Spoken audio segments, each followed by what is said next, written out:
Hello, my name is Joe Goldman, and I wanted to do a brief presentation about the transition of students with autism from high school to either college or to the workforce. Since the primary transition from high school into college is mainly academic, and school does a very good job of handling that, what I wanted to discuss today is the transition from high school into the workforce and why that's important and what we can do to help these students. First of all, why is it important? For many of us, we have dreams of what we want to do and what we want to be in life. And for many of us, that centers around what our job is. That's our aspirations. And what will happen is these jobs hopefully give us financial security. And that's another important factor for students who are transitioning into the workforce, is to try to provide them with some financial security. A job gives us a sense of accomplishment. It lets us know that we're doing the right thing and we're able to do this and take care of ourselves. And of course, one of the last things that a job does for us is it provides us with independence and a sense of self-determination. And self-determination I'll talk about a little bit further in this presentation. In a national longitudinal study about transition, it was found that about 50% of students across the country with autism had participated in some sort of job preparation and had earned some sort of weekend job or something through the school while they were in a high school. However, the same survey showed that only about 14.5% were able to hold a job that either after school or during the summer that they did not use the high school to assist them in getting. In other words, they went out and got it on their own. The longitudinal study went back and surveyed several of these students 8 years later. And 8 years later, we find out that the total number of having worked went up to about 63.2% had worked at some point in that 8-year time period, but only 37.2 were still working at the time of the second part of the survey. Of those who were still working, it was found that persons with autism who were working in the workforce were only putting in about 24.1 hours per week on average, and their salary was only about $9.20 per hour. And only about a little over half, 52.8%, were receiving any kind of benefits like health insurance. In a similar study conducted by the vocational rehabilitation centers across the country, they found that on a weekly basis, adults with autism only worked about 18.6 hours and earned about $146.65 on average for the week. And that is certainly not enough for a person to live off of.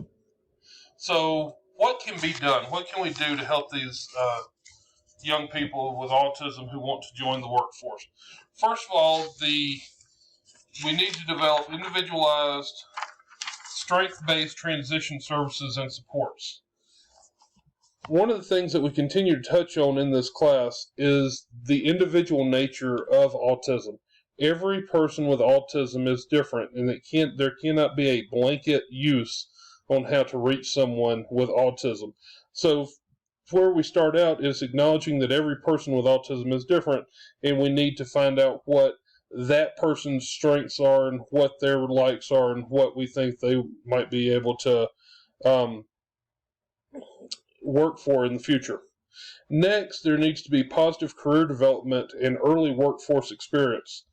One of the key things that determine whether or not a person with autism will be successful later in life with holding a job is whether or not they have early experience in holding a job. Next thing would be meaningful collaboration and interagency involvement.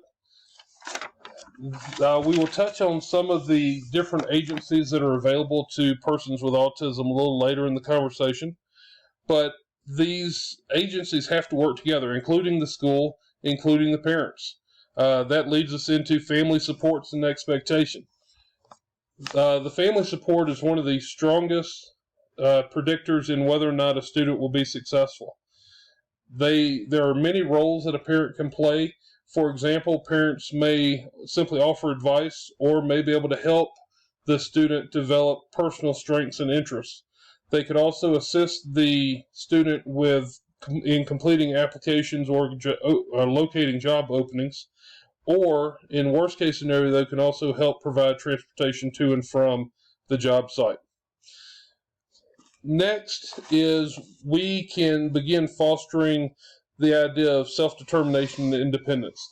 What self-determination, it's used in many different facets of education. What it's meant here is the idea of the student having the skills, the attitudes, and support to steer their own life in the direction that they want it to go. And the idea is that we can help them find that way and help them move in the direction of landing the job that they want. The last thing that can be done is to help social and employment-related skill instruction. Employers tend to prioritize things such as integrity and honesty in the workplace, following instructions, showing respect for others, and being on time.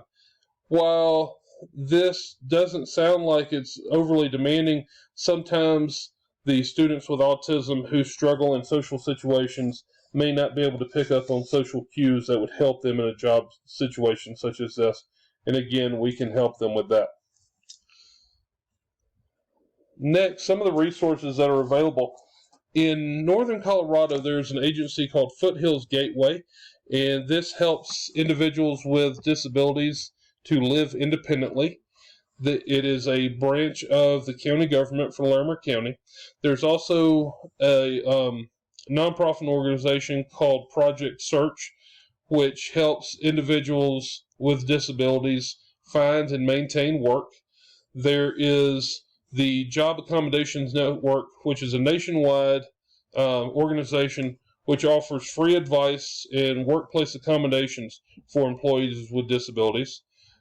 What I mentioned earlier is the vocational rehabilitation. It is part of Colorado, and their entire existence is to assist anyone with a disability finding and maintaining a job.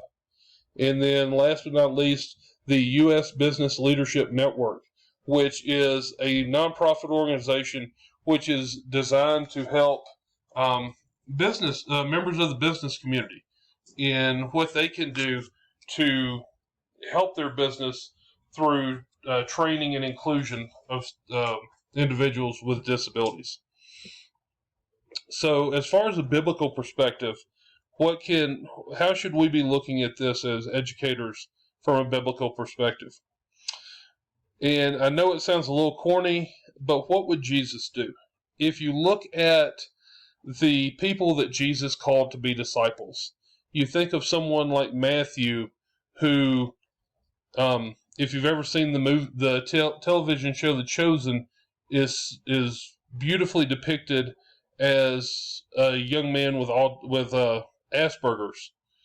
And you think about someone like Simon Peter, who was self-proclaimed a sinner and told Jesus to get away from him, that he had no business trying to help Christ. These people, Jesus knew where these people were. He didn't go out and try to fix them first to where they could help him in what he needed to do. He took them where they were and helped them to become the men that we know them to be through Scripture. And that's one of the biggest things that we can do as teachers, is help the students where they are and try to help them to become the best men and women that we can help them to become. Here are my references, and that's the last one. And I just want to thank you very much for watching this presentation. I hope you have a wonderful day. Thank you.